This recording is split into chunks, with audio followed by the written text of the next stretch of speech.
ഇത്തവണ VSന്റെ നീക്കങ്ങളെല്ലാം അപ്രതീക്ഷിതമായിരുന്നു. ഒരു ഘട്ടത്തിൽ സമ്മേളനത്തിൽ നിന്നിറങ്ങി. VS മയപ്പെടുമെന്നും തിരിച്ചുവരുമെന്നും നേതൃത്വം പ്രതീക്ഷിച്ചു. എന്നാൽ നേതൃത്വം ഉറങ്ങിയപ്പോൾ ആലപ്പുഴയിൽ നിന്നും മടങ്ങി VS നിലപാട് കടുപ്പിച്ചു.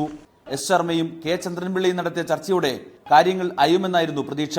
ഒടുവിൽ എല്ലാം തെറ്റി. ഉറച്ചു നിലപാടെടുക്കാൻ കേന്ദ്ര നേതൃത്വത്തിന് സാധിക്കാത്ത സാഹചര്യം.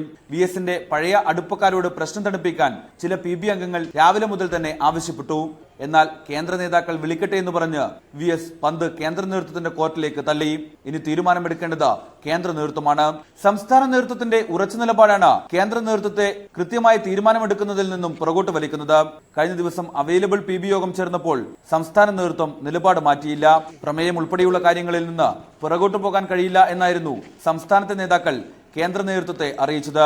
പ്രതിസന്ധി രൂക്ഷമായിട്ടും കൃത്യമായ തീരുമാനമെടുക്കാൻ കേന്ദ്ര നേതൃത്വത്തിന് ഇതുവരെ കഴിഞ്ഞിട്ടില്ലെന്ന് സാരം. വിഷയം എങ്ങനെ പരിഗണിക്കുമെന്ന കാര്യത്തിൽ നേതൃത്വത്തിന് ഇപ്പോഴും ഒരു ധാരണയിലെത്താനായിട്ടില്ല. റിപ്പോർട്ടർ, ആലപ്പുഴ.